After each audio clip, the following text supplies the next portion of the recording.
Falenderojmë fëmijët me këtë performancë spontane.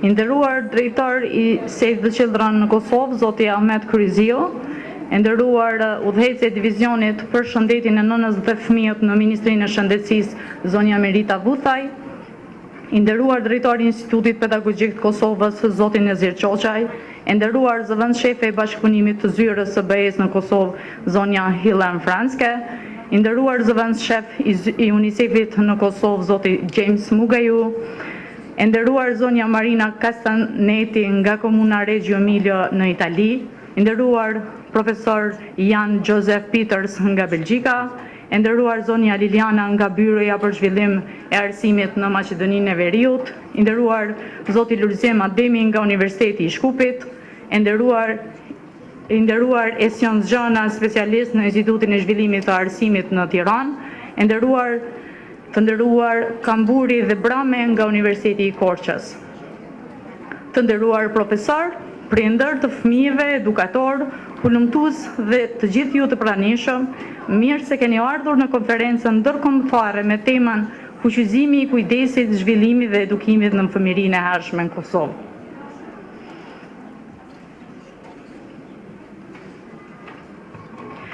Konferenca është një mundësi e mirë për hartuesit e politikave, ofruesit e shërbimeve, përfaqësuesit nga akademia dhe aktorë të tjerë, për të informuar dhe ndarë praktikat më të mira mbi rëndësinë e investimeve në kujdesin dhe zhvillimin e fëmijërisë hershme. E drejta për edukim dhe arsimim është e garantuar me Kushtetutin e Republikës Kosovës. Sidoqoftë, si shumë vende të tjera, edhe Kosova përballet me sfida në sigurimin e qasjes dhe barazisë për fëmijët në shërbimet e kujdesit, zhvillimit dhe edukimit në fëmijërinë e hershme. Mirë po, duhet theksohet se Kosova ka bërë përparim të rëndësishëm në adresimin e këtyre çështjeve. Në strategjinë kombëtare për zhvillimin e arsimit, qeveria e Kosovës ka njohur që rritja e gjithëpërfshirjes në institucionet parashkollore vendos bazën për sukses akademik më vonë në jetë, zvogëlon pabarazinë dhe rrit kapitalin njerëzor. Përkundër të kuptuarit të përgjithshëm dhe vlerësimit të edukimit, zhvillimit dhe kujdesit në fëmijërinë e hershme, institucionet kombëtare darjen e burimeve financiare dhe shërbimet e edukimit, zhvillimit dhe kujdesit në moshën e hershme është e kufizuar. Rrjedhimisht, shërbimet publike komunale që synojnë fëmijërinë e hershme janë mjaft të kufizuara dhe të fragmentuara në përgjigjet e tyre. Kosova ka zhvilluar legjislacion dhe politika gjithëpërfshirëse, të cilat stimulojnë kujdesin, zhvillimin dhe edukimin në moshën e hershme, siç janë ligji për të drejtat e fëmijëve, ligji për nxitjen dhe mbrojtjen e ushqyerit me qumësht të gjirit, në proces të hartimit, ligji për edukimin në fëmijërinë e hershme, ligji për arsimin parauniversitar, plani strategjik i arsimit në Kosovë, korniza kurikulare e Kosovës, implementimi i projektit të vizitave në shtëpi dhe dokumenti i standardeve zhvillimit dhe të mësuarit në fëmijërinë e hershme për moshën 0 deri në 6 vjeç. Sfidë kryesore në Kosovë mbetet përfshirja e fëmijëve në shërbimet e kujdesit, zhvillimit dhe edukimit të hershëm. Pra, shteti ynë ka nevojë për më shumë hapësira fizike, më shumë forma alternative të kujdesit, zhvillimit dhe në mënyrë që të jenë të qasshme për të gjithë fëmijët. Niveli i përfshirjes së fëmijëve në edukimin e hershme është i ulët. Kështu, statistikat e vitit 2018-19 na tregojnë se shkalla brute e regjistrimit në moshën 0 deri në 5 vjeç është vetëm 6.2%, ndërsa një gjendje më të mirë kemi në klasën përgatitore, moshën e fëmijëve 5 deri në 6 vjeç dhe aty kemi shënuar 92.5%. Shkalla në të cilën adresohen të drejtat të fëmijëve duhet të matet nga disponueshmëria e shërbimeve dhe programeve për të gjithë fëmijët. Përkthimi i vlerave që përfshin një mjedis gjithëpërfshirës të nxënit në moshën e hershme duhet të bazohet në Konventën për të drejtat e fëmijëve, legjislacionin kombëtar, kurrikulat shkollore, format alternative lokale, për të nxitur dhe ofruar programe të cilat përmirësojnë jetën e fëmijëve të vegjël në mbar Kosovën. Sa i përket përpjekjeve edukative të fëmijës dhe edukatorëve për të formuar një imazh domethënës nga pikpamja e fëmijëve është i nevojshëm bashkëpunimi i ngushtë i partneritet i vërtet i zhvillimit të fëmijëve nëpërmjet prindërve dhe edukatorëve. Zhvillimi i fëmijërisë hershme përcakton një sër programash që zhvillohen në mjediset me fëmijë të vegjël, të cilët synojnë promovimin e rritjes, zhvillimit dhe të nxënit të tyre të balancuar. Prindit janë mësuesit e parë të fëmijëve dhe përfshirja e tyre në programe është thelbësore për të siguruar vazhdimsimin e të nxënit në moshën e hershme. Mësimdhënia në një mjedise të fëmijërisë së hershme është një proces interaktiv, sistematik dhe i orientuar drejt qëllimit, ku loja spontane e fëmijëve është e një rëndësie të veçantë. Një burim qendror për zhvillimin dhe të nxënit në fëmijërinë e hershme është stafi edukativ kompetent. Sipas studimeve të fundit, investimi tek fëmijët e vegjël është një prej investimeve më të mençura që mund të bëjnë vendet. Për më tepër, disponueshmëria e objekteve të cilësisë së lartë, jo të kushtueshme të zhvillimit për fëmijët e vegjël, që nga lindja deri në moshën e shkollimit obligativ, është një prioritet edhe për Bashkimin Evropian. Derisa e mbështet zhvillimin e fëmijëve, investimi në edukimin e kujdesit të hershëm do të rriste punësimin, të ardhurat, rritjen ekonomike dhe do të forconte barazinë gjinore. Sipas Hekman të vitit 2012, shkolla më e lartë e kthimit në zhvillimin e fëmijërisë së hershme vjen nga investimi sa më i shpejt që të jetë mundur, nga lindja deri në moshën 5 vjeç. Fillimi në moshën 3 apo në 4 vite është shumë vonë, pasi nuk arrin të njohë se aftësitë krijojnë aftësi në një mënyrë plotësuese dhe dinamike. Përpjekju duhet të përqendrohen në vitet e para të jetës, efikasiteti dhe efektivitetin më të madh. E ardhmja jonë ekonomike varet nga sigurimi i mjeteve për lëvizje në ngritje dhe ndërtimin e një fuqie punëtore shumë të arsimuar dhe të aftë. Investimi në fëmijërinë e hershme është mënyra më efikase për të arritur këtë qëllim. Konferenca e sotme synim kryesor ka fuqizimin e kujdesit, zhvillimit dhe edukimit në fëmijërinë e hershme të individit, përmes përfaqësuesve qeveritar të ripërhojë përkushtimin e shtetit të Kosovës drejt kujdesit dhe edukimit në moshën e hershme. Përfaqësuesit e ministrive të linjës të rinisin bashkëpunimin ndërsektorial, të shkëmbejnë njohurit nga ekspertë të ndryshëm vendor dhe ndërkombëtar, të punojnë në fushën e fëmijërisë hershme, inkurajohet të rjetizimi i institucioneve, universiteteve dhe organizatave kombëtare dhe ndërkombëtare. Të nderuar të pjesëmarrës, e ardhmja një vendi varet nga mirëqenia e fëmijëve të tij, dhe për këtë arsye, politikët e mira dhe investimet e duhura duhet të jenë gjithmonë një prioritet.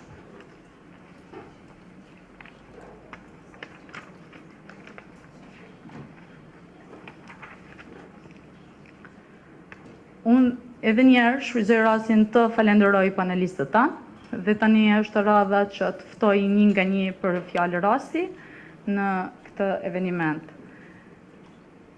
Save the Children Kosovë ka qenë organizat lidere në aspektin e mbështetjes së institucioneve dhe qendrave të kujdesit, zhvillimit dhe edukimit të fëmijërinë e hershme, përmes projekteve madhore që nga viti 2015.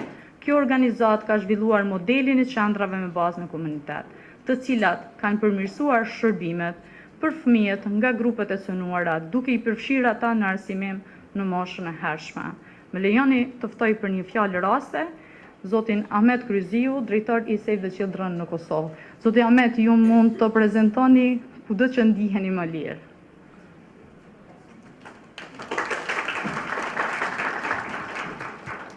Faleminderit zënjush Halabrie, të nderuar zonja dhe zotrin, të nderuar pjesëmarrës.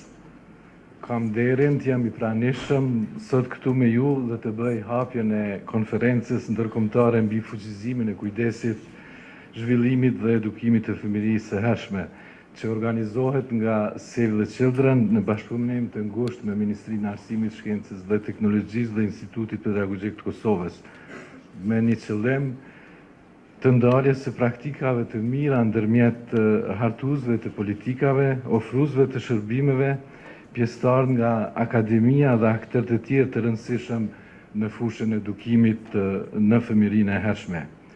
Ne si Save the Children punojmë në vazhdimsi për të jetësuar vizionin ton drejt krijimit të një bote ku çdo fëmijë gëzon të drejtën për mbijetesë, mbrojtje, zhvillim dhe pjesëmarrje.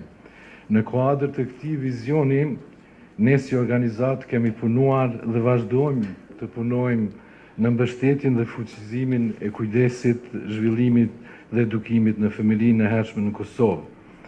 Në këtë drejtim që nga viti 2015, Save the Children punon në mbështetje të gjitha vajzave dhe djemve të grup moshës 0 deri në 6 vjeç përmes programit ton të kujdesit, zhvillimit në fëmijërinë e hershme, që është i shtrirë në 8 komuna të ndryshme të Kosovës dhe mbulon 10 qendra në fshatrat në zonat më rurale të këtyre komunave.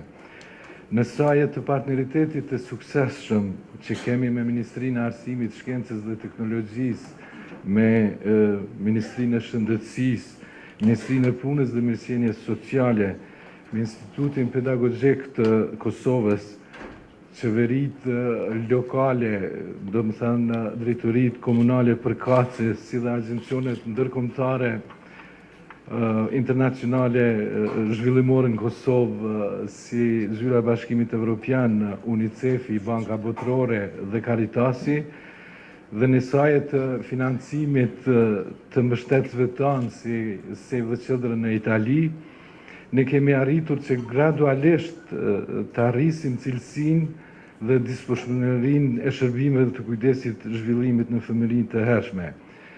Ne si Save the Children jemi shumë të kënaqur me rezultatet e projekteve tona në këtë fushë, edhe pse mbetet shumë për të bërë, ashtu që çdo fëmijë në Kosovë të gëzojë të drejtën e tyre të kenë qasje në këto shërbime, duke përfshirë këtu edhe fëmijët nga grupet më të cenuara në Kosovë, si dhe ata që vinë nga viset rurale. Për më shumë, duhet të bashkëpunojmë me fëmijët, prindërit dhe qytetarët. Burimet ekzistuese në komunitet duhet të identifikohen dhe të mbështeten në mënyrë që të prezantohen zgjidhjet alternative të bazuara në komunitet për fëmijët që nuk kanë qasje në shërbimet ekzistuese, veçanërisht flasim këtu për fëmijët që vinë nga familjet e varfëra, me aftësi të kufizuar nga komuniteti rom, ashkali dhe egjiptian, dhe ku shërbimet në kujdesin dhe zhvillimin gjatë fëmijërisë së hershme janë rrallë apo mungojnë fare në për këto zona. Në këtë rrafsh, ne si organizat lidere në Kosovë, jemi në mbështetje të institucioneve të Republikës së Kosovës për ofrimin e ekspertizës sonë dhe ndarjen e përvojave tona në ngritjen e cilësisë dhe rritje të dispozicionshmërisë së shërbimeve të kujdesit në zhvillimin e fëmijërisë së hershme në Kosovë. Pra mbetet edhe shumë për të bërë, për këtë arsye, edhe njerë si përfundim, kam kënaqësinë që ju mirëpresim në këtë konferencë dhe uroj që të keni mundësi të diskutoni për nevojat dhe rëndësinë e investimit në kujdesin dhe zhvillimin gjatë fëmijërisë së hershme, punën që është bërë deri me tani dhe sfidat që mund t'i hasim në këtë fushë në Kosovë dhe në vendet e rajonit. Por më e rëndësishmja është, uroj që ju t'i ndani eksperiencat dhe praktikat më të mira që keni nga vendet e rajonit dhe prej nga vini. Edhe njerë ju uroj konferencë të suksesshme. Faleminderit.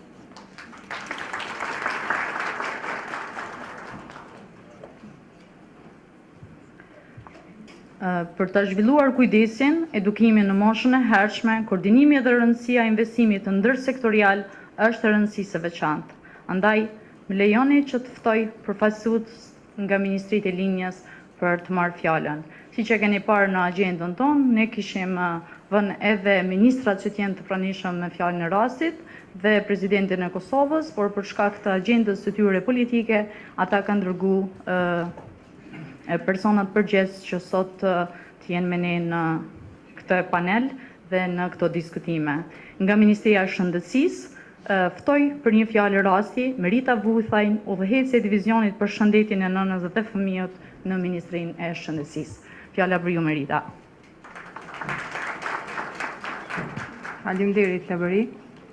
I nderuar zotri Kryezeu, i nderuar zotri Çoçaj, i nderuar zotri Gjens, zonja Franke, të nderuar përfaqësues institucioneve në Kosovë, zonja dhe zotrin, kam kënaqësinë që t'ju përshëndes në emër të Ministrisë së Shëndetësisë dhe kam kënaqësinë që jam në këtë konferencë ku do të zhvillohet një debat dhe do të diskutohet për një çështje shumë të rëndësishme që është zhvillimi, edukimi dhe kujdesi në fëmijërinë e hershme. Padyshim se prezenca ime në emër të Ministrisë së Shëndetësisë tregon një dëshmi të mbështetjes fuqishme të Ministrisë së Shëndetësisë dhe angazhimit të saj për të përmirësuar në veçanti shëndetjen e fëmijëve në Kosovë. Vitet e para të jetës e formoi njeriun. Trurin fëmijëve në vitet e para të jetës, shkenca ka treguar se zhvillohet me një shpejtësi të madhe në krahasim me faza tjera të jetës.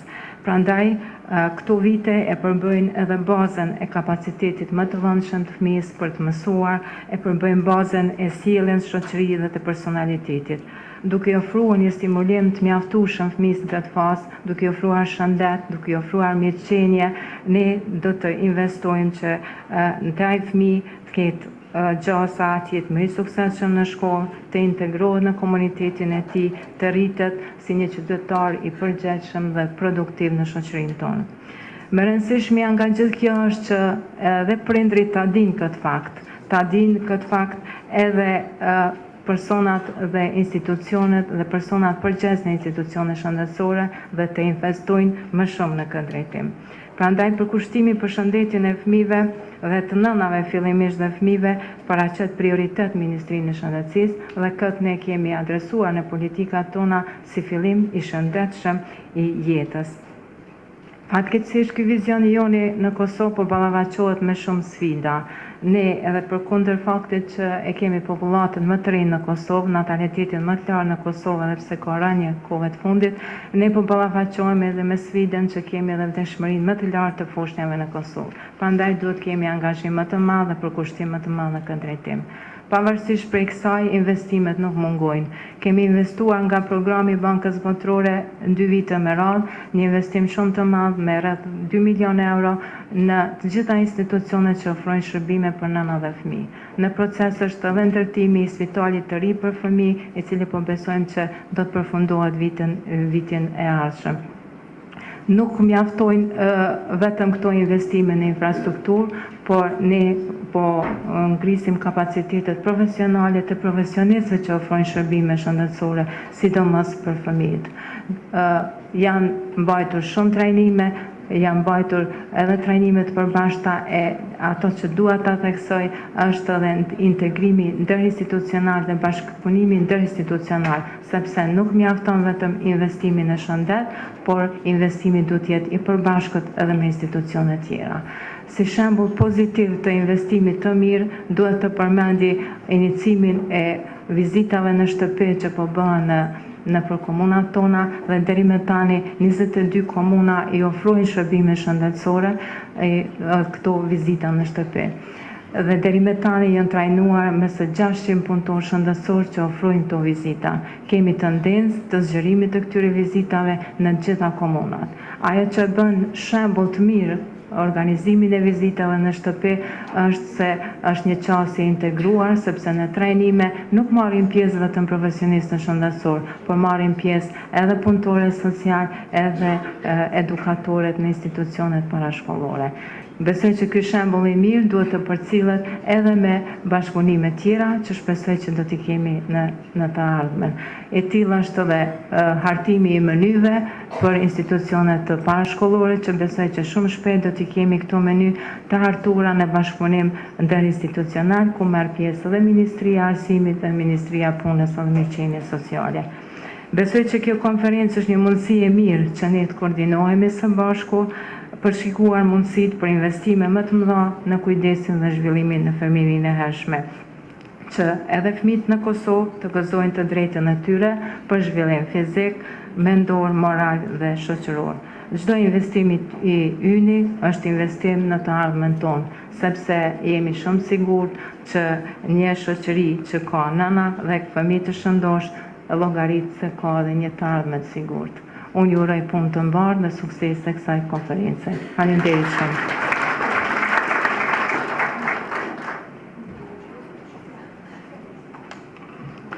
Si që përmend edhe nga parafolsja, koordinimi ndërsektorial, por jo vetëm me Ministritë e Linjës, është shumë i rëndësishëm me të gjithë aktorët të cilët punojnë dhe veprojnë në Kosovë, por sidomos në moshën e hershme. Kemi dëshirë që të fillojmë nga mosha e hershme dhe pastaj të kemi rezultate të mira në të gjitha nivelet e arsimit, por edhe në jetë për fëmijët në Kosovë. Pjesë e panelit ton është edhe Instituti Pedagogjik i Kosovës, përmes punës së tij kërkimore shkencore, ka vënë në pa gjendjen, kujdesin dhe zhvillimin e edukimit hershëm Kosovë. Andaj, lejoni të ftoj për një fjalë rasti drejtorin e Institutit Pedagogjik, zotin Nezir Çollxhaj.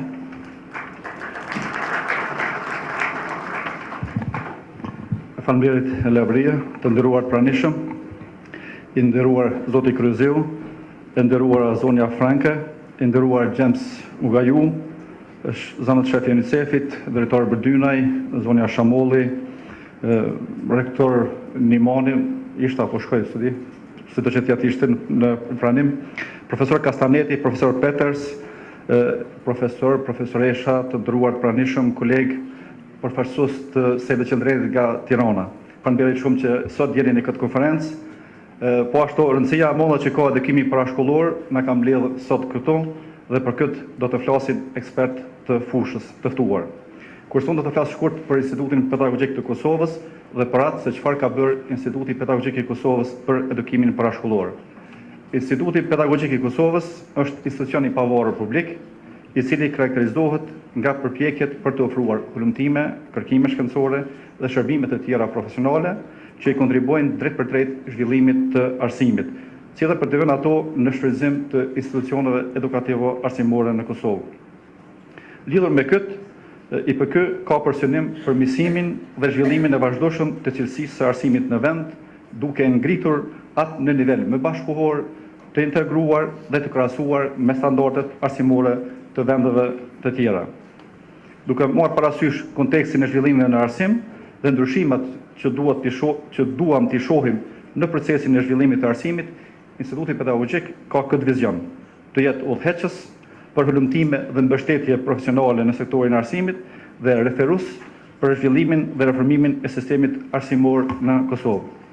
Ndërsa po në përshtatje të rrethonave aktuale të reformimit të arsimit ka këtë mision, të ofrojë hulumtime, kërkime shkencore dhe të promovojë punën përmes publikimeve dhe botimeve, të ofrojë shërbime mbështetje profesionale në fushën edukativo-arsimore, të cilat bazohen në rezultatet e studimeve përkatëse dhe sipas kërkesës së institucioneve arsimore dhe partnerëve me të cilët bashkëpunojmë.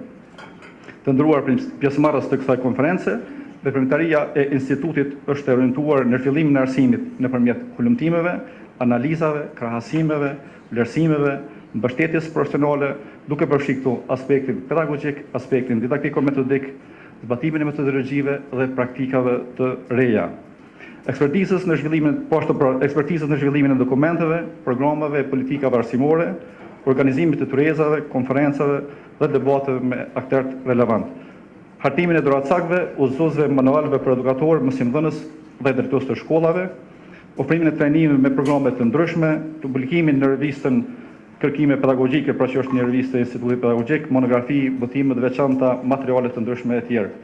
Lidhur me veprimtarinë e institutit, hulumtuesit e Institutit Pedagogjik gjatë periudhës 12 vjeçare sa funksionon si institut kanë publikuar mbi 130 hulumtime, analiza e trajtesa në fusha e tematika të ndryshme që ndërlidhen me aktualitetin dhe çështjet praktike, duke filluar nga edukimi parashkollor, arsimi fillor dhe i mesëm i ulët, arsimi mesëm i lartë, arsimi profesional si dhe arsimi gjatë gjithë jetës. Sa i përket bashkëpunimit, instituti ka bashkëpunuar me partnerë të shumtë, siç janë CESES, UNICEF, USAID, Save the Children, UNDP, GTZ, Caritas Zvicran, RTM, Swiss Kontakt, Kultur Kontakt, Fakultetet e Edukimit, Institutet Pedagogjik të rajonit e tjerë, të cilët shfrytëzoj rastin të i falenderoj sot.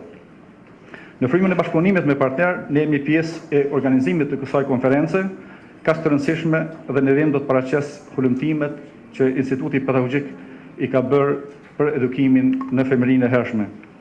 Pra këto janë kurrikula parashkollore për moshën 3-6 vjeç, zbatimi në praktik, përfshira e fëmijëve 5-6 vjeç në edukimin parafillor, gjendja e përgjithshme në edukimin parashkollor, bashkëpunimi edukatore prind në institucionet parashkollore në Kosovë, sfidat dhe gatshmëria në nivelin lokal për realizimin e edukimit parafillor si edukim I obliguar, gjendja e përgjithshme në institucionet parashkollore private në Kosovë, rëndësia e metodës kreative dhe zbatimi I saj nga edukatorët në institucionet tona parashkollore, metoda Montessori në institucionet parashkollore në Kosovë, përgatitja dhe realizimi I planit edukativ për fëmijët e moshës 3 deri në 5 vjeç në institucionet parashkollore publike në Kosovë, roli I edukatorëve mbështetëse në institucionet parashkollore publike në Kosovë, ndikimi I moshës së edukatorëve në cilësinë e punës me fëmijët e moshës 3-6 vjeç, identifikimi I nevojave të edukatorëve për zhvillimin profesional, ulëmtimi që përfshin zbatimin praktik të kurrikulës bërthom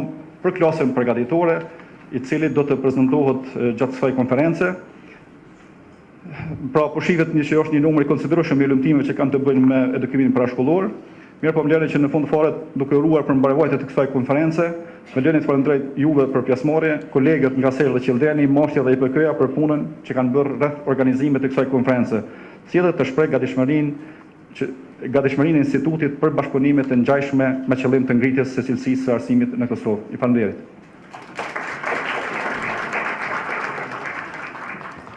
Faleminderit Zotit Qoçaj.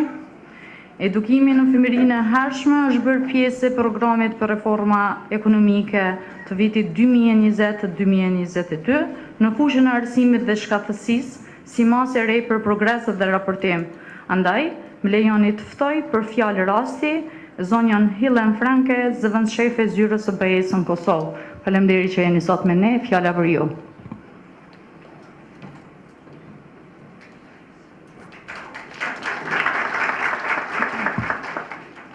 Thank you. Ladies and gentlemen, and I wanted to say children, but they left already. They were very cute. I want to start by thanking Save the Children, the Ministry of Education, Science and Technology, and the Kosovo Pedagogical Institute for organizing this conference. Early childhood care, development, and education is really one of the most crucial parts of the education system anywhere in the world, but maybe especially in Kosovo. The quality and outcome of education represents one of the main challenges, I think, for Kosovo's economy and society.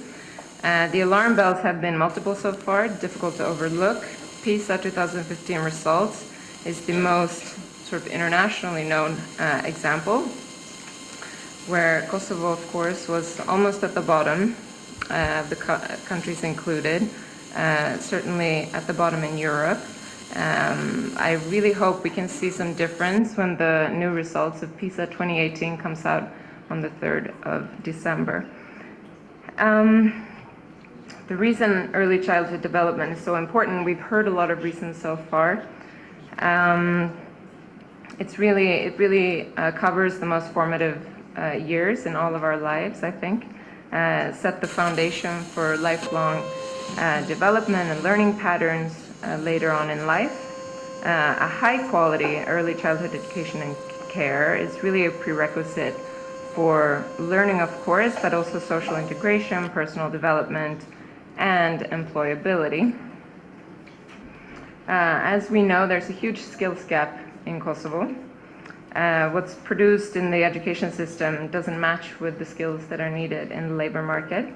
And these are not just technical and vocational skills, but we're talking about core competences like critical thinking, analytical reasoning, creative thinking, communication skills, reading comprehension, time management skills even.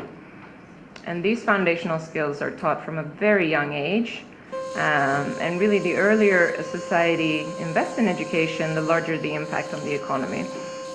In fact, the timing of the investment in terms of which grade or which stage of education we invest in, we have a visibly larger impact on GDP growth 20 or 30 years down the line, which is not so opportunistic for politics because the impact comes much later.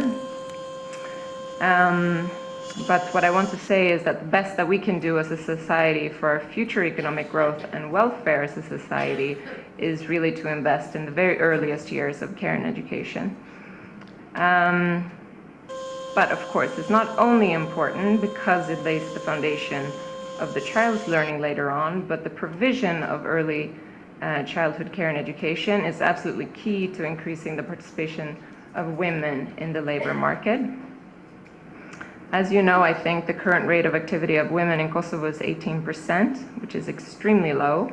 It has far-reaching consequences on the lives of individual women and their economic empowerment, but it's also, I would say, probably the most important obstacle for competitiveness and growth of the Kosovo economy. We heard a little bit about statistics, and that for this school year, children aged 0 to 5, I think you said 6.2% attendance. Of course, that's very, very low, much lower than the average in the EU, and so the ultimate goal of Kosovo is EU accession, and this is one of the indicators that we look at, you know, in terms of accession.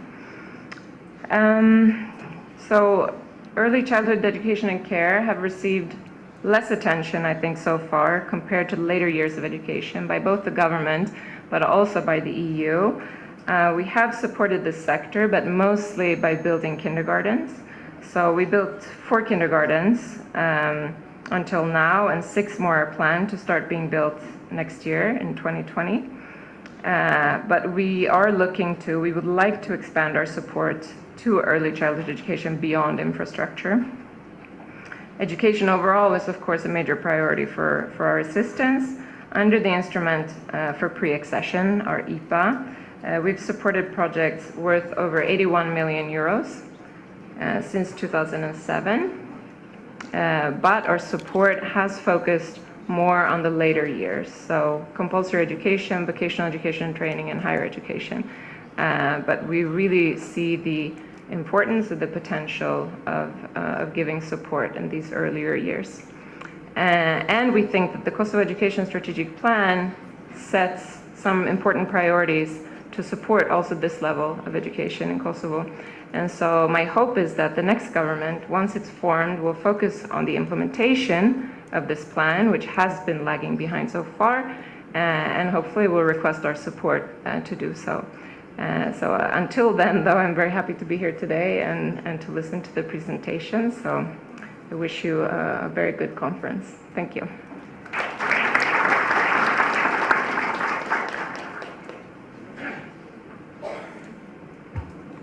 Faleminderit zonja Helen për fjalën e juaj.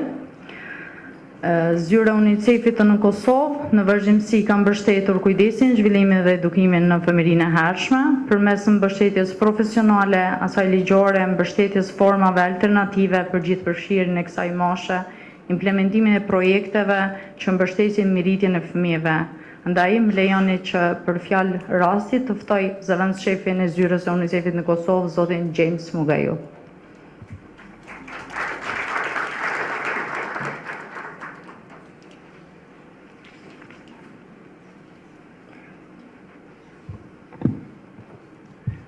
Good morning. I'm the director of Save the Children, Kosovo. The Minister of Education, Science and Technology, the Minister of Education represented here, all international experts, and all of you, people of Kosovo. Thank you, Save the Children, for inviting UNICEF to share our perspectives and our insights on early childhood education. On behalf of UNICEF team in Kosovo, we believe that investing in early childhood education is laying the foundation for the prosperity of a country. That's the first message of UNICEF. That's the premise for everything we do. We believe that when we invest in early childhood education, we are really laying the solid foundation for the prosperity of Kosovo. And that is the starting point. And we also believe that investing in people, investing in human capital is one of the best policy choices for achieving the sustainable development goals. Now, today, we are here to join the Minister of Education, Science and Technology, and the Minister of Health, and Save the Children, and all of you, to make a call for action. And our call for action is to mobilize all levels of influence, political commitment, resources, and expertise to accelerate the progress for children in early childhood development, early childhood education. That's why we're here. When we get together like this, it is very important for all of us to generate this call for action. We need to do more. We need to do more because the situation of early childhood education in Kosovo is not yet at the level we expect, right? So that's the message. That's the main message from UNICEF. Now, let's look at what the science says. Let's look at what the research says.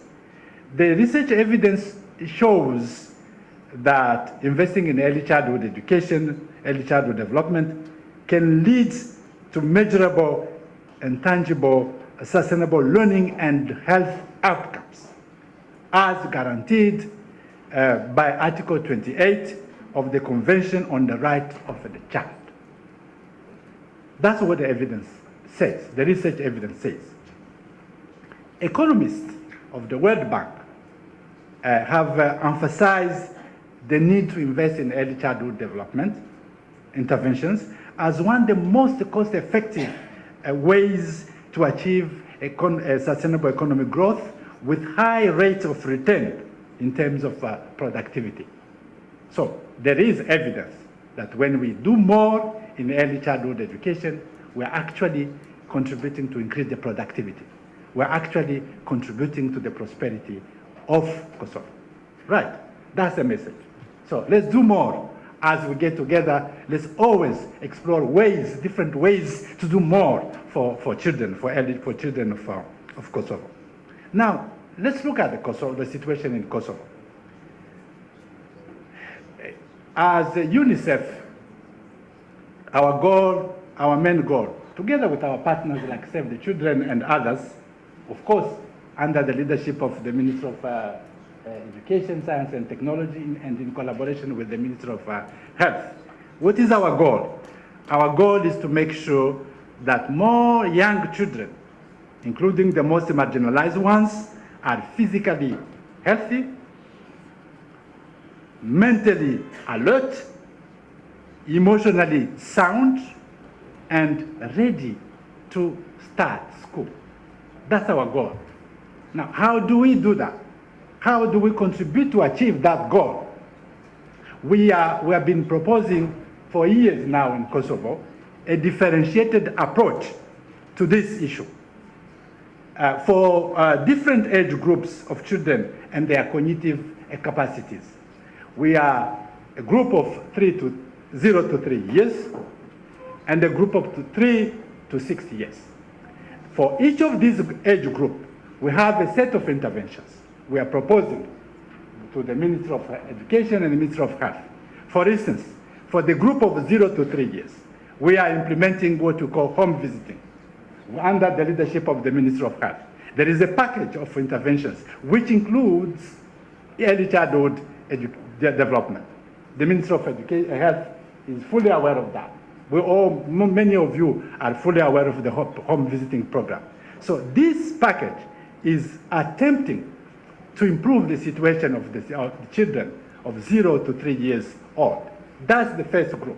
The second group is the group of 3 to 6 years. That's where we do more, we try to do more with the Ministry of Education. A couple of years ago, we developed what we call early learning, early development standard. These standards were intended to regulate how we provide early childhood education in Kosovo. Now, recently, with the support of UNICEF, the Ministry of Education has been revising the curriculum of early childhood education. Those are some of the interventions we are supporting for the group of 3 to 6 years. Bottom line, we want all of these kids from 0 to 6 years to be emotionally sound, to develop their cognitive capacity, and to be ready for school, and to acquire these what we call skills for life. That's what we are doing right here in Kosovo. So we're proposing a differentiated approach.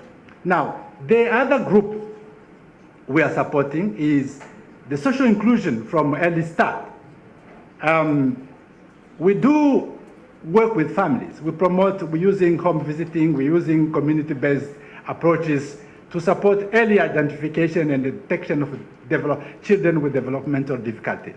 We're doing it through the community-based approach. This is another set of interventions we are proposing in Kosovo.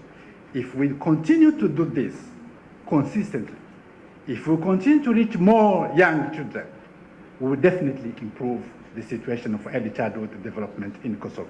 So, as I conclude this, I'll come back to the call for action. We definitely need to do more together.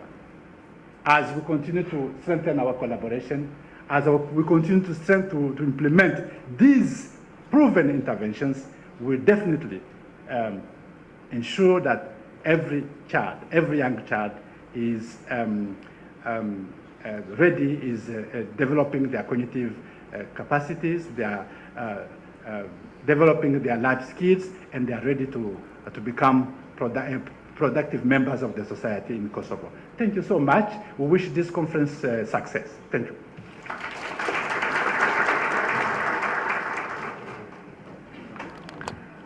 Faleminderit Zotë James për fjalën tuaj. Pjesëmarrja të gjithë panelistëve sot këtu dhe kjo sallë e mbushur plot, më duket se tregon për kushtimin dhe kohën për edukimin e hershëm në Kosovë.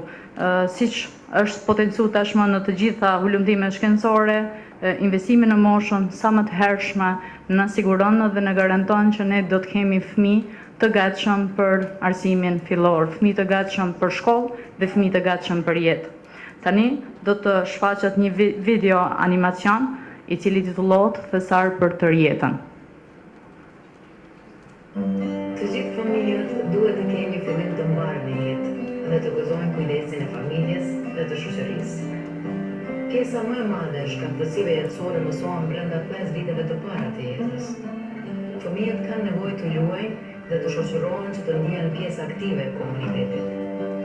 Edukimi gjatë fëmijës së hershme kontribuon për një të ardhme të suksesshme. Investimi në fëmijërinë e hershme është investim për gjithë shoqërinë. Kujdesi dhe zhvillimi gjatë fëmijërisë së hershme, thesar për tërë jetën. All children must have a good start in life and enjoy the care of their family and the society. Most of life skills are taught within the first 5 years of our childhood. Children need to play and socialize with other people in order to feel an active part of the community. Early childhood education contributes to a successful future. Investing in early childhood is an investment for the entire society. Early childhood care and development, treasure for life. Sva deca moraju imati dobar početak u životu i uživati zaštitu svojih porodica i društva. Većina životnih lekcija se nauči tokom prvih 5 godina našeg djetinjstva. Deca treba da se igraju i socijalizuju sa ostalim ljudima da bi se osjećala kao aktivni deo zajednice. Obrazovanje tokom ranog djetinjstva doprinosi uspešnoj budućnosti. Investiranje u rano djetinjstvo je investicija za celo društvo. Nega i razvoj u ranom djetinjstvu, blago za ceo život.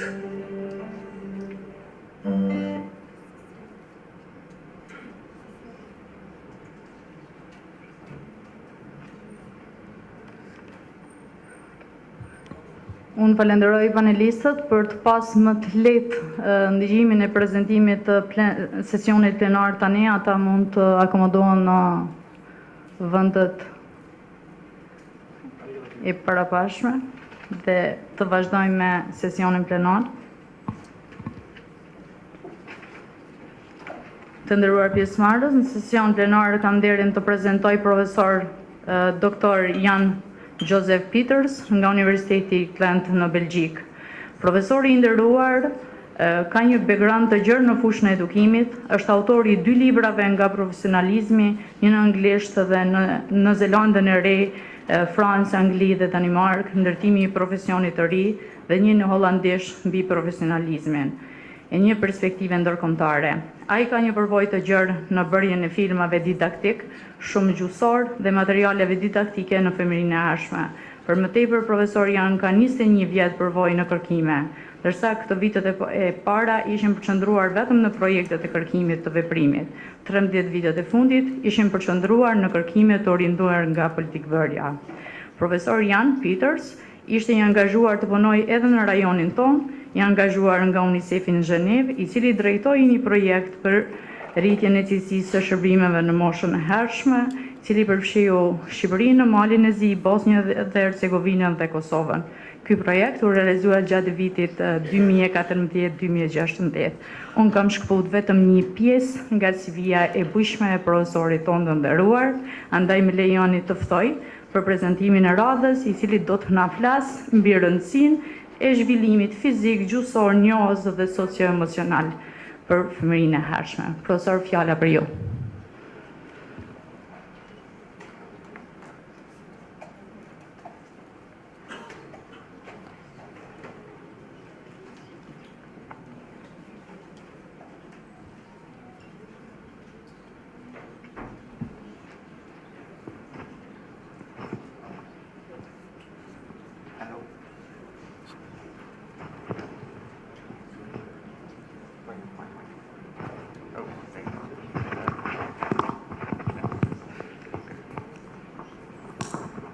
Hello, yeah.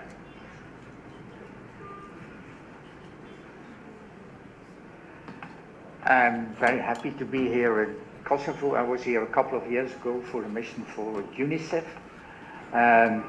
Very nice that you are with so many people here. As you may see, I am for a very long time on the program. I hope I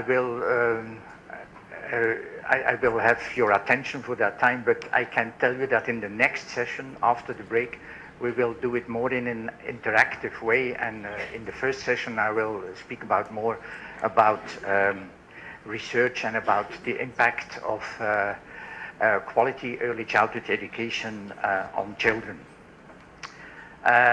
You already heard something about my past, my CV. I can tell you that I started in early childhood education as a coach.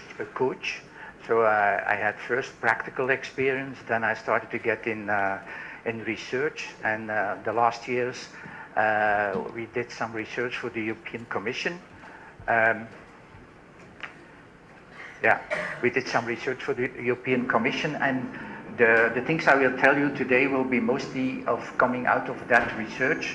I can tell you it's a policy research because I'm always working a bit on the triangle between research, policy, and practice.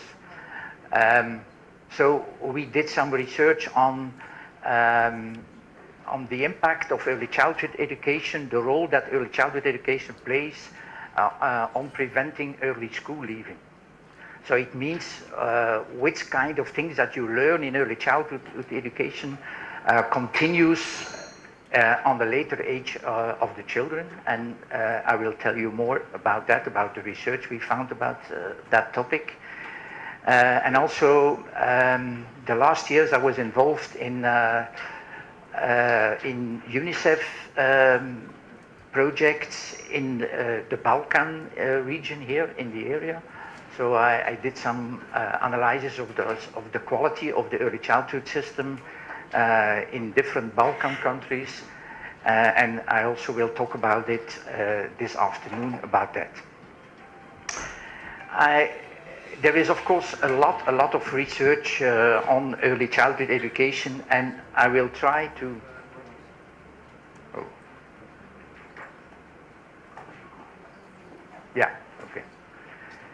I made a kind of a selection of some research and some research that many of you can maybe remember later on, because I'm not going to annoy you with too many details of research. But this one is already research of 95, and I like it very much because it really makes it explains the difference between children coming from a low socioeconomic background and children coming from a high,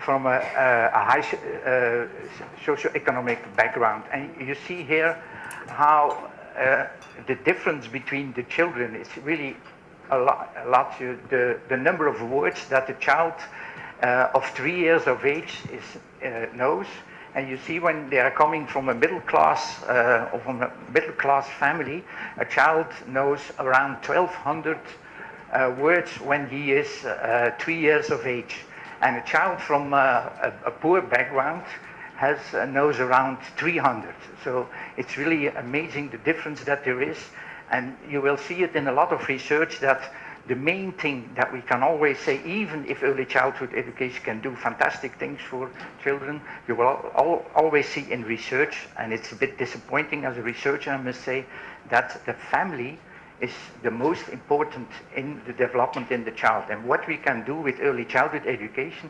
And here you see here that in that period we can do a lot, because it's in that period that the difference between the children starts, and here we must intervene. And of course I know that Kosovo has a low enrollment of early childhood education, and even a very, very low enrollment for the youngest children. But yeah, it's also important to intervene in the second year of life. It's a very important period where we can do a lot for children. Oh. Here I will, you see something of the very famous EPI study. A lot of the studies, like also, I will talk about it later, about Heckman, the Nobel Prize winner, and so, it's based on American research, and we must always be very careful with American research, because the situation in the United States is completely different.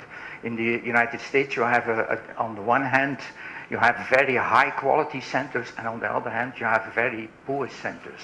I will talk about it later. But this is a British study, and they started around the beginning of the millennium to follow children. And at that time in the United Kingdom, there were around half of the children didn't go to early childhood education, and the other part went to early childhood education. And so they could compare, but what was the difference? And it was also the time that the British government that they developed children's centers, and they invested a lot in those children's centers, so it were centers of very high quality. And that's always what I must say. Please always understand, when we talk about the impact of early childhood education on the development of children, it's always about high quality centers. So it has no sense to invest in low quality provisions, because low quality provisions have no impact on the development of the children. But what we see here is interesting. It's about reading in this part. Yeah. Here? Oh, sorry, here, oh no. Here it's about reading, and here it's about writing. And what we're seeing is, here you have people who are unskilled. The children are coming from parents who are unskilled, and those are very well skilled. And what we are seeing is that there is a kind of, when they go to primary school, there is a kind of an expected minimum. This is here and this is here. And then you can see that when children of poor families, when they are going to early childhood education, then they are above that minimum. When they don't go to early childhood education, they are under that minimum, which means that when they are going to primary school and they are not reaching that minimum, they always will, for the rest of their career, they will have problems. So I'm very curious about the children now of the EPI study are around 16 years of age, and every 2-3 years The researchers are going back. It's about 2,000 children, so it's a very large study. I'm very curious what will happen now when they are 16 years of age, what will be the results. But until now, you can see in the EPI study that what they learned in early childhood education is going through all the stages of their school career. And we are not so far that we can, with the EPI study, already say, for instance, if there is an impact on early school leaving, because they are only now 16 years of age and they still have to measure it. But it's the study that we have to follow in the future. Another thing, and I think it's very important for Kosovo, is what that EPI study is saying, is that that if you send children half a day, 5 days a week, and a whole year, not during the holidays of course, to early childhood education, then it has the same effect than when you send the children a whole day. And I think that's for countries like Kosovo, where you have a very low enrollment, and also where you have the problem of rural areas, because it's so difficult in rural areas to give all children the chance to go to early childhood education. It's very important that, for instance, if there is a low employment rate of the mothers, then it has no sense to invest so much money in a full day care, because it has the same effect than half day care. One of the researchers, Melvis, is comparing it to vitamins. It means if you take some vitamins, and at a certain point you may take so many more vitamins as you will, you have no more effect. So the effect is around a half a day care. So I think it's very important, and I know that Save the Children has also invested in those rural community centers, and I think that's a very good way of enlarging the enrollment and keeping the quality very high. There is the last year a lot to do about everything which has to do with brain research. It's sometimes very complicated for people who are coming from the pedagogy side to understand what's all about in the brain research. But here you see very clearly how important the first years of a life of a child are in the development of the brain. So it's starting really from birth. And it has a lot of opportunities, and everybody of you who has children himself and or who works with children now, I have also a grandson of 2, and when I don't see him for 3 weeks and I see him again, it's amazing what young children are learning, and that has of course to do with the brain development, and that's also one of the arguments we can use, because the brain development is so important in the early years, that it's important to invest, and again, especially for the children from ethnic minority groups and from poor families. And that's another point I want to say. Most of you are here in the room are all of middle class, and we all send our children or our grandchildren to the best schools. We know that's important, but the importance of early childhood education is much more important for poor children coming from disadvantaged families than from our children, from the middle class. Because, and it has to, Bourdieu, the French pedagogue, philosopher, said about it, he calls it cultural capital. That means that when the parents have studied high studies, then they invest much more in their children. It doesn't mean that the other do not have the motivation to do that. It's not an ethical issue, but it's more that when they are surrounded by people who have higher education, then you're seeing automatically then that has an impact on the children. So it's very interesting the last years, which was different in the 90s, that there is now in the scientific world a lot of consensus about that quality early childhood education has an impact on the children. What we are seeing, and there are some very interesting overviews of that. One of them is done by somebody from the University of Bologna, together with my colleague from the University of Ghent, and you will hear my colleague this afternoon. And the strongest evidence is, in fact, for cognitive development.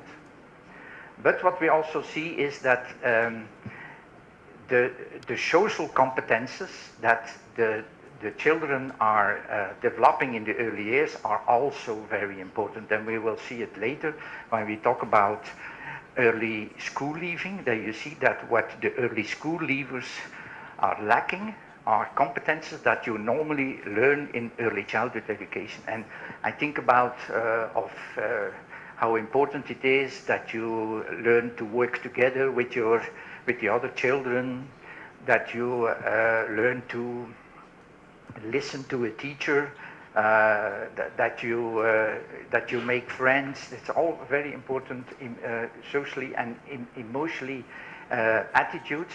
And we are seeing that children who are going to high quality early childhood education, they are emotionally and socially more mature than the ones who are not going to early childhood education, or the ones who are following early childhood education of low quality.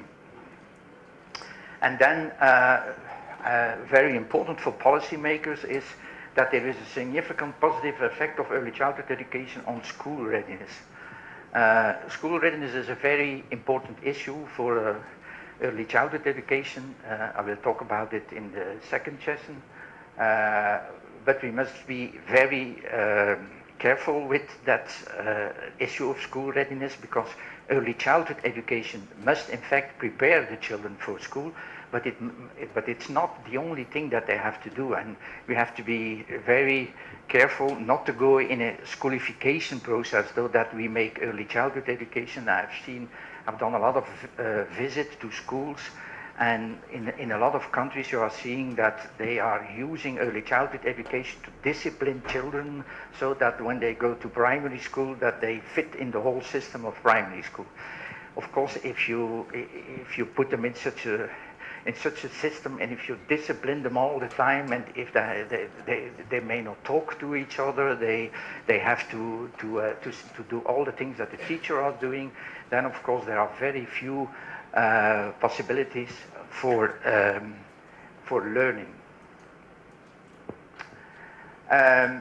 Very important is what we are seeing is that skills that are developed in the early years, that they persist into future periods. So there are very good studies from Kuna and Camilli, and you are seeing that when they've learned something in early childhood education, it persists in primary school.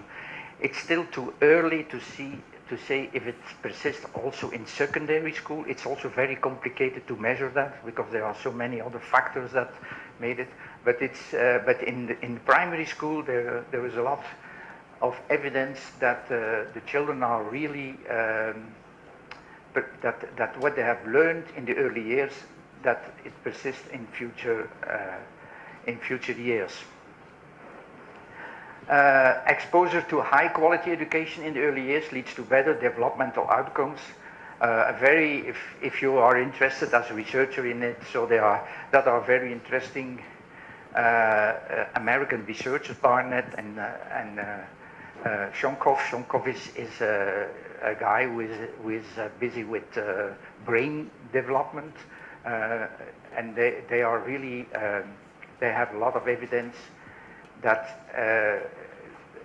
high quality leads to better developmental outcomes.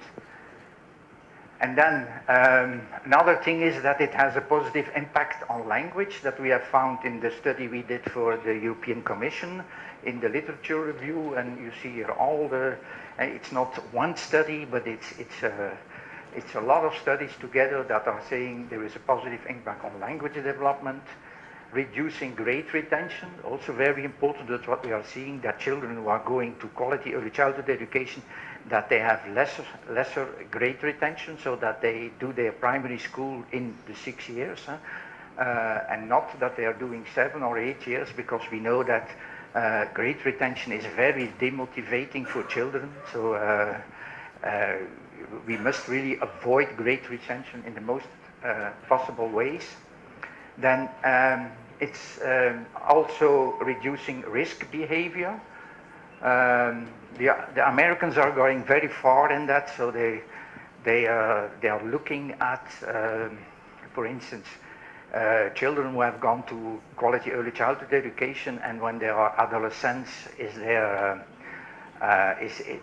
there less criminality? Is there less pregnancy, youth pregnancy with girls? And so in Europe we don't have that idea that you have to go so far in doing it, but the Americans are really proving in a lot of their studies, but most of the studies in the United States are not like the EPI studies of 2,000 children, but there are a very limited number of children. And of course you must also know that the social circumstances in the United States, when they compare very poor children who are living in poor neighborhoods, is sometimes completely different than in Europe. And then also physical and mental health is growing. Then here you have a little bit everything on one slide. You're seeing that there is, on the cognitive side, there is a positive impact on literacy, on reading, on language comprehension, receptive language and expressive language, also on general knowledge and on numeracy. So all the things that a child needs when it has to go to primary school, it's very important that they are more prepared than children who are not going to early childhood education. And then the non-cognitive, that refers to attitudes, values, and social and emotional behavior. We see pro-social behavior, sharing with other children, cooperation with other children, cooperation with the teacher, conformity. A certain way of conformity is important for going to school. Compliance and peer sociability. Then self-regulation. We know the last years there's a lot of studies on self-regulation. Self-regulation is seen as a very, not as a life skill, which is important in all the periods of a lifetime. And we are seeing that children who are going to early childhood education, that they have more autonomy, social and emotional maturity, and also self-esteem. So they believe more in what they are doing, which is also a very important thing. A problem for poor children when they're going to school is that they don't have that self-esteem. And I give you an example. When I was doing a coaching in a school there, we wanted to increase the participation of the parents, and it was in a school with a lot of poor parents, and we were asking a parent in an individual talk with the teacher, and the father and the mother came, and the father, he didn't say anything, and after a while I asked him, "You are so quiet, why don't you is there something wrong or so?" And then he said, "Yes, mister, I was a bit I was a bit confused, and because my child is only 3 years of age, and I thought that there was already behavioral problems, and that you invited me to talk about the problems with my child, and now I'm happy that it's not the case." But that's an example how parents from disadvantaged backgrounds, they have a low self-esteem, and they have very bad experience themselves in schools, and they give that lack of self-esteem a bit also to their children, and we can do something about it in early childhood education. Then learning disposition, academic motivation, on-task behavior, capacity for independent work and responsibility in doing tasks.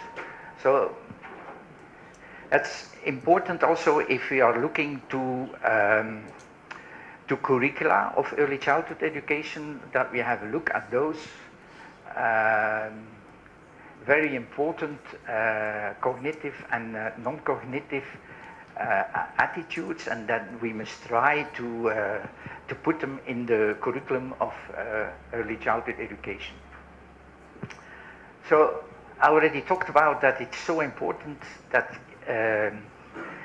that we invest in quality early childhood education. And sometimes, and I hope it will not be the case for Kosovo, but in some of the countries I visited, they had developed in a couple of years, they have increased the enrollment of the children with 25% in 5 years of time. And when I had a look at it, how they have done it, I visited some schools, then I realized that they just put more children in the same classrooms, and that they build only a very limited number of new schools and new teachers. So that's something that has no sense, because it's not a question of how many children you have in, but it's the quality is important. And then what is that quality? I will talk about it later in the afternoon also about it. Adult-child interaction is very important. And therefore we need to have good qualified teachers. Adult-child interaction have to be responsive, affectionate, and readily available. So it means affectionate is also important. So I think working with young children is also about emotions. It's about a lot of teachers, when you ask them why have you chosen that job, they all say, because I like children. And of course you need more than liking children, but emotions towards young children are also very important. And then well-trained staff who are committed to their work with children. And there you see in the research that it's not always the level of training which is important, but it is the content of the training which is important. Like, we have colleagues here from Italy. You all know that in Italy, in the northern part of Italy, you have centers of early childhood education of very high quality, but the last years you have the reform and you have now a higher education. But when a couple of years ago, most of the educators had only a secondary level degree, but yet they did great things. So it depends not only on the initial training, but also on the continuous professional development. So how, once the teachers are working, how they are supported. That's also as important as the initial training. And then developmentally approach curriculum with educational content. So when I was here a couple of years ago, I studied the curriculum you have here in Kosovo. So I think you have a very good curriculum. It's evidence-based. So I think it's very important. It has, it is also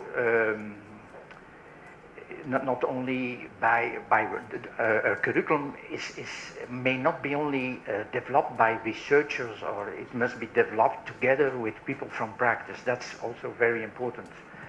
And then the ratios and group sizes that allow staff to interact appropriately with children. And here, a couple of years ago, we did for Eurofound a study about working conditions and continuous professional development in early childhood education, we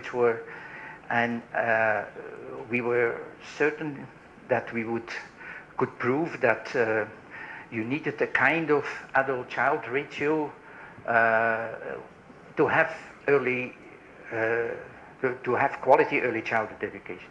But that's very, very complicated story, because if you look at the studies, some studies are comparing like Scandinavian studies, they are comparing very low adult-child ratios. So where you have sometimes for 3 to 6, 1 adult for 6 children, and then they try to do it with 10, and then in another country they're doing a study where they had 1 to 30 children, and then they did it with 25, and then you're seeing then if you have very large numbers and you diminish the number of children per teacher, then it has a positive effect. But in some countries the adult-child ratio is so low that even if you enlarge it a bit, so I can tell it here, I won't tell it in Scandinavian countries, then that it has really not really an effect. So it's very difficult for researchers to have to prove really that the adult-child ratio, which adult-child ratio is the good one for early childhood education, because it depends also about the rooms the children are in. It depends about how the support the teachers are getting. It depends on their initial training. We are seeing that people with lower initial training have more difficulties with bigger groups than teachers who are trained. So it's a very complicated, but we know that it's important. I think everybody who works in early childhood education knows, but it's very difficult to get concrete figures on that. And then supervision that maintains consistency in the quality of care. Very important that centers are very well supervised. And then staff development that ensures continuity, stability, and improving quality. There's good continuous professor development. And then, of course, facilities that are safe and sanitary and accessible to parents.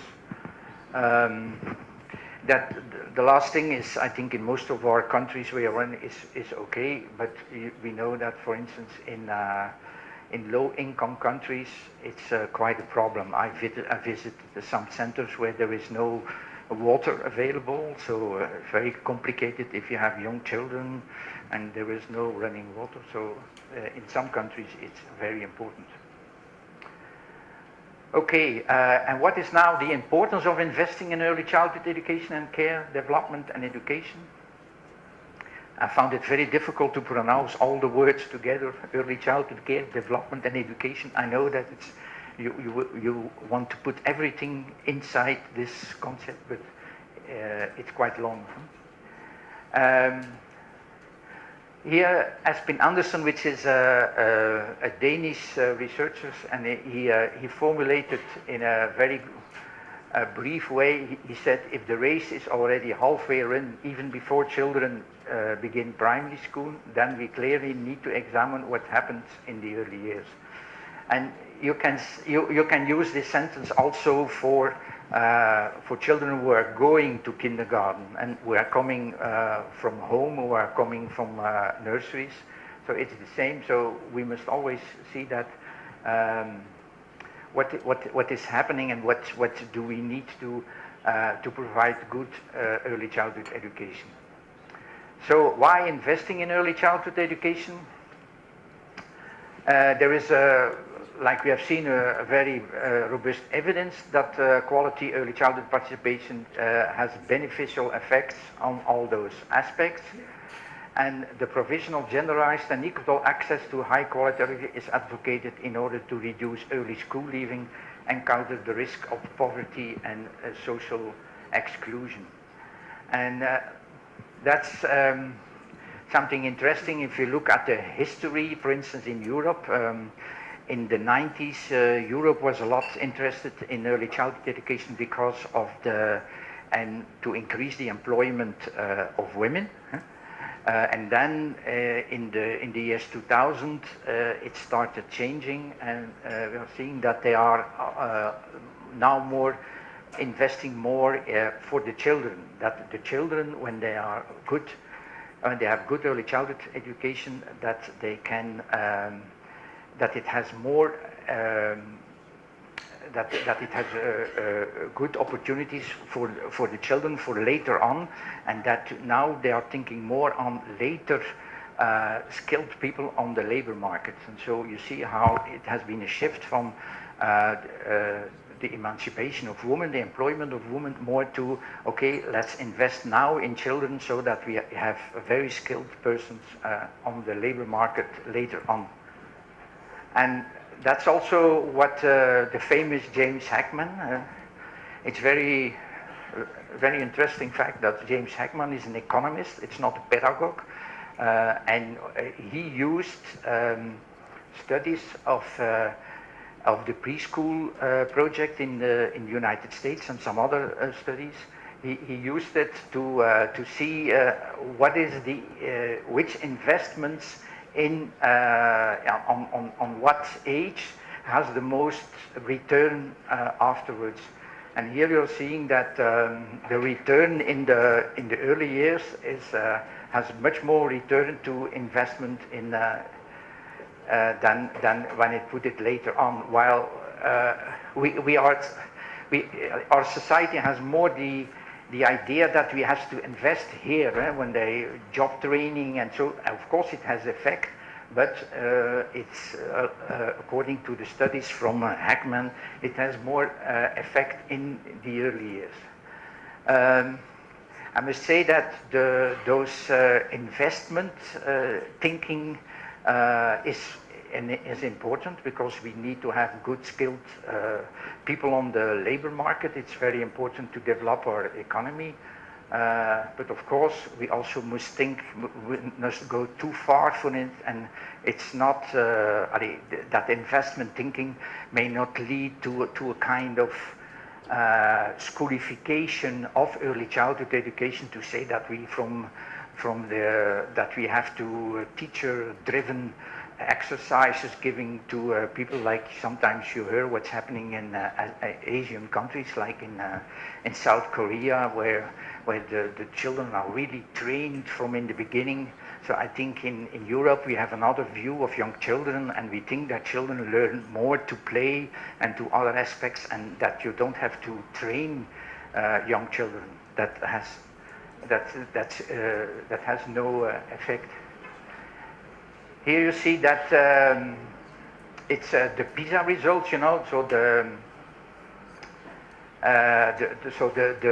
results of the children of the age 16 in OECD countries, and you are seeing that when they have been in early childhood education between 3 and 6 years, you're seeing that those countries who have high participation have also good results in the PISA in the PISA research. Okay, and then another very important point is the Sustainable Developmental Goals from the United Nations. So it's since 2015, it's the first time that early childhood education is in the developmental goals of the United Nations. So in the Millennium Goals, it was more focused on all children in the world going to primary school. Therefore, it was not so important for, let's say, for European countries, because in Europe most of the children went to primary school. But now it's really focused on also on early childhood development. And I followed some of the discussions before the 2015, before the Sustainable Developmental Goals started. And somebody from, so there are people, Brito is working for the United Nations in New York, and she, in one of her publications, she is saying a very interesting sentence. So, a child born today must master skills and knowledge that were needed only by elites a century ago. And that's that you see that the mentality has completely changed in a couple of years. From in the 90s, we are focusing when they prepared the Millennium Targets, then they focused a lot on primary school. Now they are going much more to early childhood education, and one of the reasons they are saying is that children have have so many competences if you compare it to some time ago, and that's not only for the rich countries, but that's for the middle-income countries and also for the low-income countries. And that's one of the reasons also why the United Nations has put early childhood education in the Sustainable Developmental Goals. So now going to Europe, in 2009, Europe, the Council of the European Union said that by 2020 at least 95% of the children between 4 and compulsory age should participate in early childhood education. What we are seeing for the moment, so a couple of months ago I think Eurydice published the recent numbers, and what we are seeing is that for the moment 34% of the children under age 3 are enrolled in childcare, and 94% of the children age 3 and over. 94% age 3 and over, and 95 age 4 and over. So it means that the youth targets are met, and it increased a lot the last year. So there have been a lot of countries who invest a lot in early childhood education, but there are still a lot of countries who are under that average. A country that is invested, an interesting country is Germany. In the 90s, when in the 80s, when in the former Yugoslavia there was a very high rate of early childhood education, West Germany had 4% in 0 to 3. So it was was very low. And in the DDR, there was at that time, it's now with the time of 30 years, the fall of the wall, and in the DDR, there were at that moment there were 95% of the children going to childcare. So, and when after the reunification of Germany, the West Germans said to the East Germans, you don't need so much childcare anymore, because they didn't have it in West Germany. And then later on, the last years, the Western German government, the German government invested a lot in increasing the number of places, and now Germany is one of the highest in the world, and it comes from 4%. So you're seeing that, which was also interesting in the 90s. You're showing, so with the fall of the wall, of the Berlin Wall, that there was a whole discussion towards. So I worked the last year a lot in post-communist countries. And what you're seeing is that the rate of enrollment of most of those countries was much higher in communist times, but in the 90s, the international organizations said to those countries, you don't have to invest so much in early childhood education. And the reason was because in Western Europe and in the United States, the enrollment was very low. So there were some Western values that were a bit opposed to. And so it's always interesting that early childhood education has always a lot to do with economics, because at that time, for instance, Germany was investing more in immigration and not in the employment of women, and now they are investing in the employment of women and less in immigration. Okay, if you see those figures, of course, and if you look then at the figures of Kosovo, it's also 3 years ago when I was here, the enrollment was, there were different figures, they were higher. Now it's only 5%, 0 to 5. So, okay, which are now the main obstacles that we know from research hindering the early childhood attendance? And then we are seeing that cost is very important, and availability of provision, and also access distance and opening hours. And especially in rural areas, this is very important. And I know also that you in Kosovo, you have quite remote rural areas, and there it's very complicated, and I see it in all the countries I've worked in, that rural areas are, you need to have a specific strategy for the rural areas, because otherwise, and in the cities, increasing enrollment, it's not a problem, but it's it's much more difficult in the rural areas. And then childcare 0 to 3, and I give that example because it's also, I see it also in countries with the low enrollment in 3 to 6, that if you have no real policy to make that there are as many disadvantaged children in the early childhood centers than there are in society, you will have the same that France has for the use of childcare. That is that the top income families, they take 64% of them are going to early childhood education, and the bottom quintile, so the poor people, only 15%. And so that's really everywhere the same. If you don't have a policy for poor children, then their parents will not find the way to early childhood education. So I visited some centers in the Balkan region also with preparatory years from the years of 5, which are really made, which were in the beginning made for poor children. And you see, when there is no policy to attract poor families to those centers, then it has no effect. Then you see that all the middle class parents were finding the way and were taking up the places when there is a shortage of places.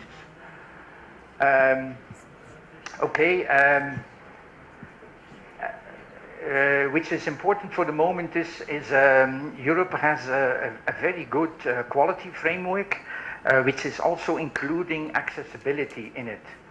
And it's interesting if you want to increase your enrollment, also to look at what is in the European quality framework on early childhood education. The richness of that framework is because it's made by the 27 countries in Europe. So there has been a lot of discussion going on, and it's very open and very broad framework, and it can help you to increase the enrollment. Access quality, what does that mean? So access is not only opening your doors to children, it has to be available in poor neighborhoods.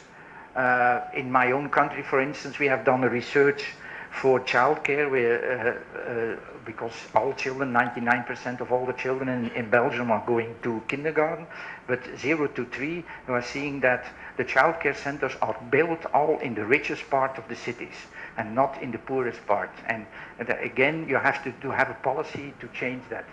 Affordability, so that means that if parents have to pay, when it's not free, then it has to be income related, one of the two, otherwise the poor people are not sending their children. Then there are language barriers, there is a lack of bureaucratic knowledge of bureaucratic procedures, how to get into a center. There are waiting lists, and when we work with waiting lists, we always see the same thing. Middle class parents are much more keen, they have much more knowledge how to get better in a waiting list than others. Usefulness, very important.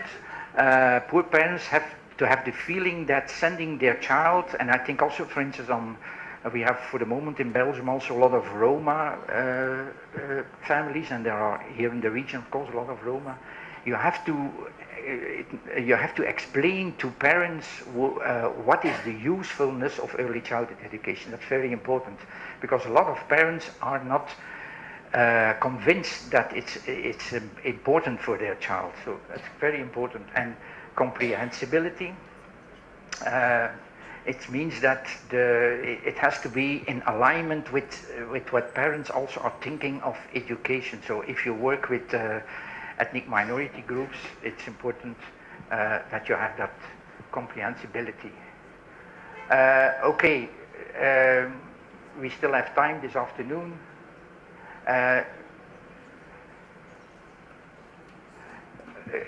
My time is up, I think. Yeah, okay.